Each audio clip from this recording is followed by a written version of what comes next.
The Battle of Gettysburg was one of the largest battles of the American Civil War. And this battle occurred about 6 months, little more than 6 months after the Emancipation Proclamation.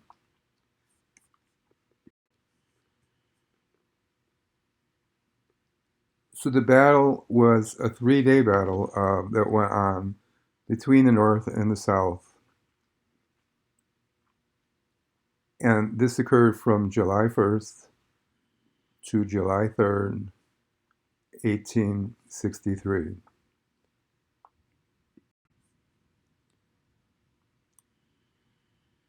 So here you can see, the area of the battle.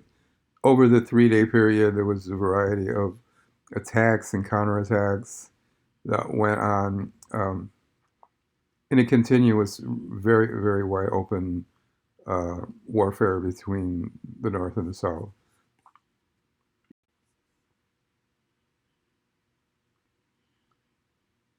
You see this rendition of the Battle of Gettysburg.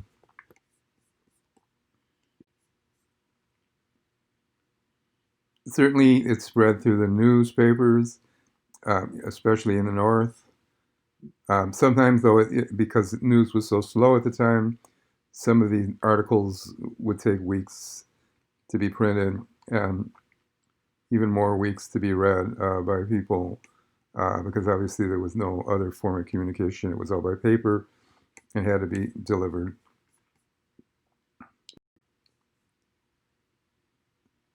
So there was a great variety of types of people and types of soldiers who were in the battle.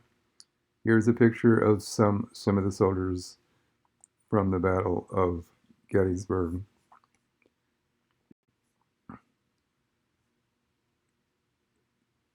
You can see horse-drawn buggies, horse um, artillery being pulled around by horses, and this was all that went on for the 3 days of the battle. Another thing that's rarely covered in this war, music was a very large part of kind of inspiring soldiers, and sometimes it was playing. There were battle marches for both the Confederate side and the Northern side. These are from the North or a Yankee band, and music was used to soothe people and to inspire. And certainly, it was a part of the war effort. There were many. Actually, I had a student uh, do a long paper for the final paper on the music of wars in American history. So music certainly there are many battle hymns um, from all of the conflicts in U.S. history, and certainly there's the Civil War had one of the most of musical um, hymns. Here's some other soldiers that were fighting for the North, um, which would have been at Gettysburg, especially after the Emancipation Proclamation. You have African American soldiers who were fighting not only in Gettysburg but in many other battles in the Civil War. Another close-up picture of Northern troops.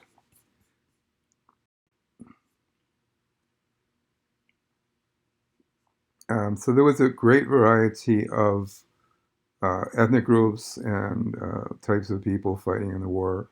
Certainly, all financial class levels and all types of people. Many who were had been immigrants to the United States from a variety of countries. They were either first generation or second generation.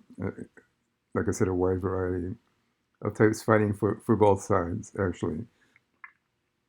Um, these are Northern soldiers. During the battle, this is the same battle of Gettysburg. On one of the days, there was a battle called Cemetery Ridge.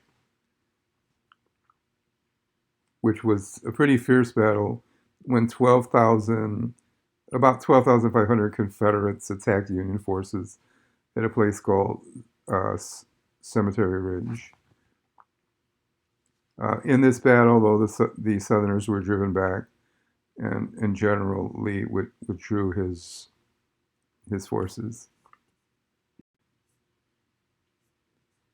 Another shot of the fighting, another shot of the scene at Cemetery Ridge.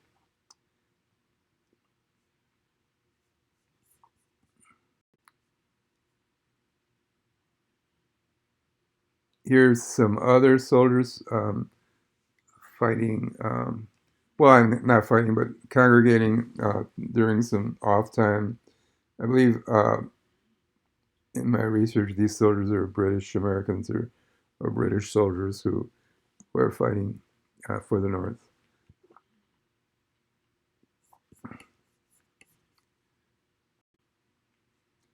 Now, you talk about whether or not the Civil War is called a modern war, and battles such as the battles of Gettysburg. Is this a modern war? In some ways, it was the first modern war. The rifles are, here's the Springfield 1861. It has to be certainly a rifle, but it's a single shot rifle. It has to be reloaded after every shot. So it would take about maybe a minute for 3 bullets to be reloaded and fired.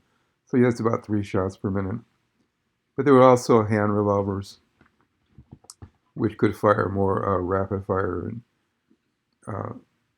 which could be loaded and fire like 6 shots. So there were many different kinds of weapons in the war, and then bayonets also.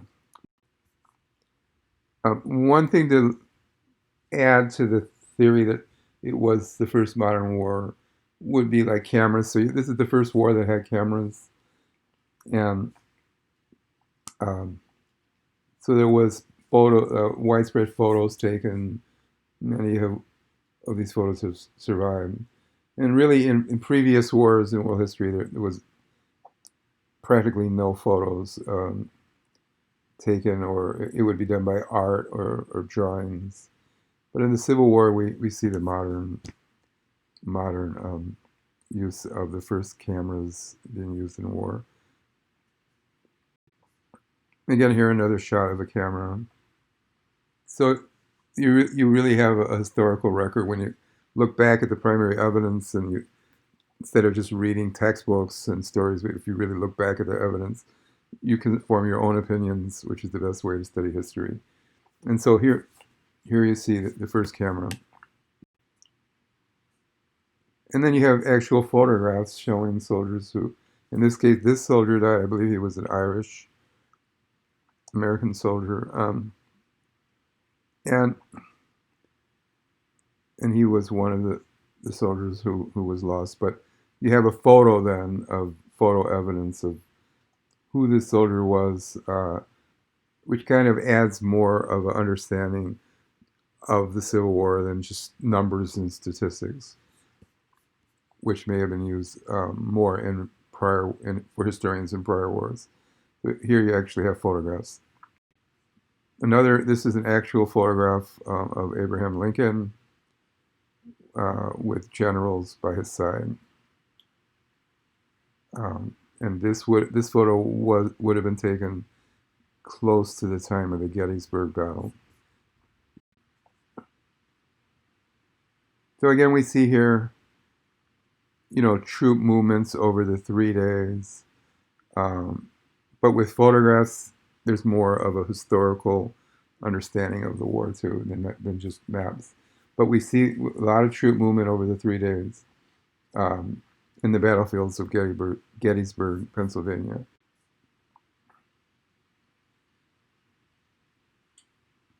It's seen by water. There's plenty of water in the area of Gettysburg.